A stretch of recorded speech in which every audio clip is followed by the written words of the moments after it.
भारत निर्वाचन आयोग ने ठेका ले लिया कि भारतीय जनता पार्टी के द्वारा उसको ठेका मिला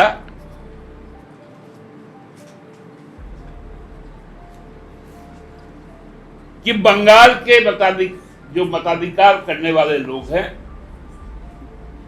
उनका अधिकार छीन लिया। बंगाल में एसआईआर के नाम पर पहले से जो 53 लाख कटना था काट दिए।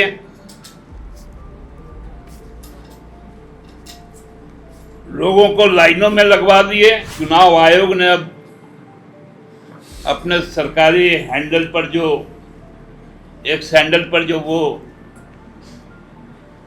अब बातें आ रही हैं उनके तरफ से, वो किसी सरकारी दफ्तर का भाषा नहीं हो सकता, क्योंकि सरकारी दफ्तर का भाषा भी हम लोग जानते हैं और राजनीतिक दफ्तर का भी भाषा हम लोग जानते हैं। बंगाल में जो प्रहसन हुआ चुनाव आयोग के द्वारा, वो हम लोगों को 80 के दौर में और 90 के दौर में ले गया। एसआईआर किया तो नहीं किया, वहां के मुख्यमंत्री ने विधानसभा के रिकॉर्ड में कहा कि उनका वोट हम छीन लेंगे। हमारा देश लोकतंत्र के बुनियाद पे खड़ा है और लोकतंत्र का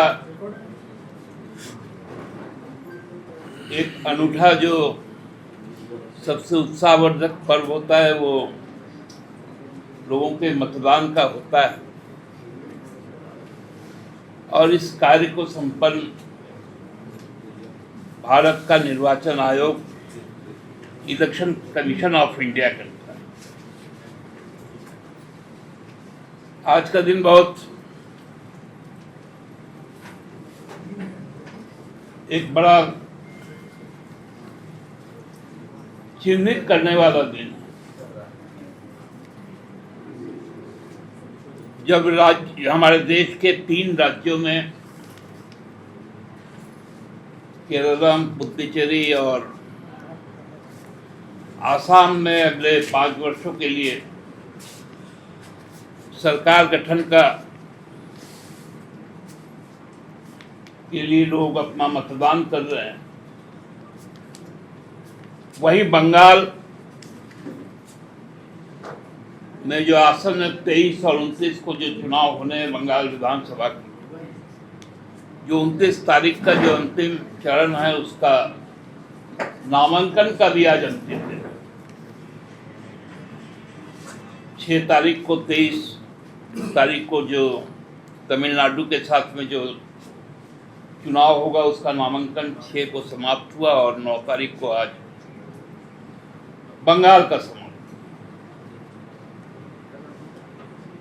चुनाव आयोग हर 25 जनवरी को देश के सभी मान्यता प्राप्त, राज्य स्तरीय मान्यता प्राप्त राष्ट्रीय राजनीतिक दल, सिटीजन फोरम, सिटीजन ऑर्गेनाइजेशन, सबके साथ एक सेमिनार करती है जो राष्ट्रीय मतदाता दिवस के रूप में उसका आयोजन निर्वाचन आयोग करता है। और उसका जो टैग लाइन होता है, एक भी वोटर छूटे नहीं, नो वोटर्स लेफ्ट बिहाइंड। लेकिन जो बंगाल में जो प्रहसन हुआ चुनाव आयोग के द्वारा, वो हम लोगों को 80 के दौर में और 90 के दौर में ले गया। मैं खुद 1990 से एक मतदान केंद्र अभिकर्ता के रूप में, एक राजनीतिक कार्यकर्ता के रूप में चुनाव को देखते आया। उस दौर में जो राजनीतिक दल थे वो थोड़ा जो बाहुबली किस्म के लोग होते थे, या जो क्लब वगैरह चलाते थे, या थोड़ा प्रभाव रखते थे अपने मोहल्लों में। उस समय आप लोगों का बहुतों का जन्म नहीं हुआ होगा। उस समय हम लोग देखते थे कि राजनीतिक दल के प्रतिनिधि उनके पास संपर्क करते थे और एक ठेका दिया जाता था कि आप या तो हमको इतना वोट करवा दो, या इस बूथ में वोट डालने किसी को मत दो। बाद में उसको बूथ कैप्चरिंग का नाम दिया गया, रिगिंग का नाम दिया गया।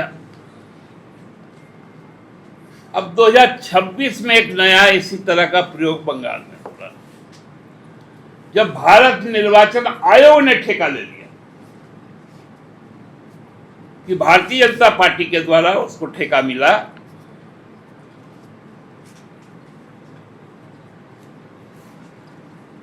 कि बंगाल के जो मताधिकार करने वाले लोग हैं उनका अधिकार छीन लो। पीपल्स रिप्रेजेंटेशन एक्ट 1950 जो ये गारंटी करता है कि आप यदि भारत के नागरिक हैं,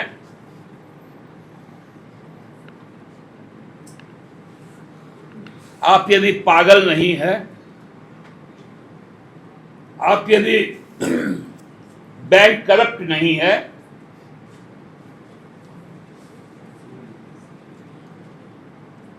या आप सजायाफ्ता कैदी नहीं है, तो आप वोट दे सकते हैं। और ये अधिकार पहले 21 वर्ष था, अब 18 वर्ष हो गया। उस आयु वर्ग से ऊपर के सारे लोग जीवन के अंतिम सांस तक उसके पास वोट का अधिकार रहेगा, वो अपना जनप्रतिनिधि चुनेगा। लेकिन बंगाल में एसआईआर के नाम पर पहले से जो 53 लाख कटना था काट दिए।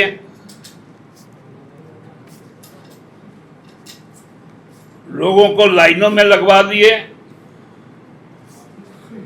सुप्रीम कोर्ट ने कहा कि न्यायिक रिवीजन होगा, वो भी शुरू हुआ। हमारे राज्य से भी, उड़ीसा से भी कई लोग गए न्यायिक सेवा के।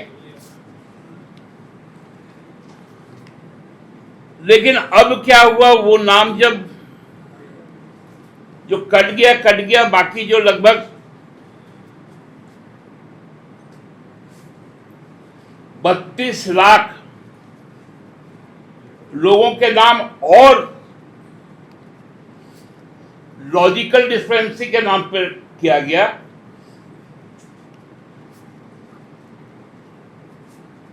उसका निष्पादन भी पूरी तरह नहीं हुआ।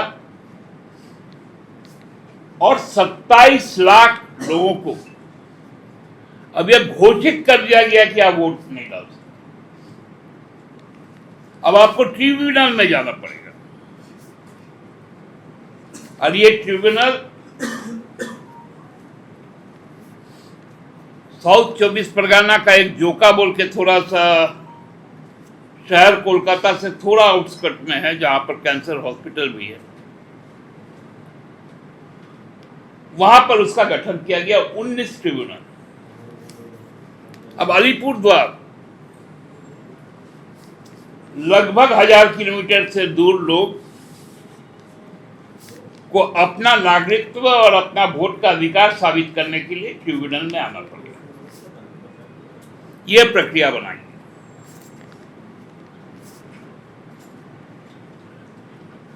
क्योंकि आज तक हर व्यक्ति स्वतंत्र था, जिसमें वो 27 लाख लोग भी थे कि जो नामांकन कर सकते थे। ऐसा हुआ भी।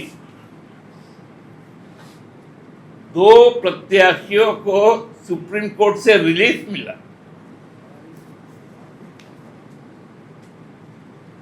कि भाई हम नामांकन करना चाहते हैं लेकिन मेरा नाम नहीं है।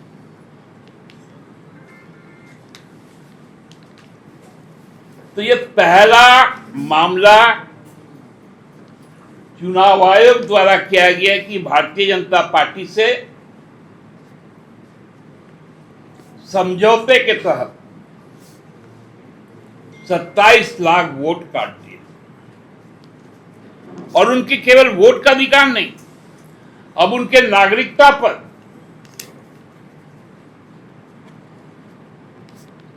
एक प्रश्न चिन्ह लग गया। यह बहुत गंभीर बात है। यह हमारे लोकतंत्र के लिए अत्यंत अशुभ संकेत ही नहीं, अलार्मिंग सिचुएशन। क्या यह देश अपना लोकतंत्र बचा पाएगा? क्या यह देश अपने संविधान की रक्षा कर पाएगा?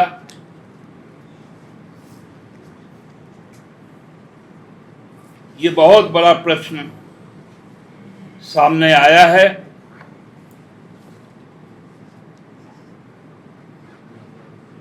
और हमको लगता है कि चुनाव आयोग ने अब अपने सरकारी हैंडल पर जो एक्स हैंडल पर जो वो अब बातें आ रही हैं उनके तरफ से, वो किसी सरकारी दफ्तर का भाषा नहीं हो सकता। क्योंकि सरकारी दफ्तर का भाषा भी हम लोग जानते हैं और राजनीतिक दफ्तर का भी भाषा हम लोग जानते हैं। तो अब सारे वक्तव्य पंडित दीनदयाल मार्ग से अशोका रोड पहुंच रहा है,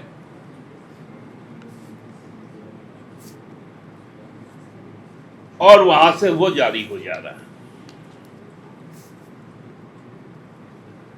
ये अब हम लोगों को सोचना है कि हम हमारा जनतांत्रिक अधिकार को अब हमको कैसे बचाना है। देखिए, हम लोग आसाम में जो अभूतपूर्व उत्साह हम लोगों को मिला है, और हमारे नेता हेमंत बाबू ने अल्प समय में जिस प्रकार से लोगों को संगठित किया है और उनको उनके हक अधिकार के लिए संघर्ष का एक बिगुल फूका है, उसमें निश्चित तौर पे हम लोग बहुत सकारात्मक सोच के साथ आगे बढ़ रहे हैं। हम लोगों की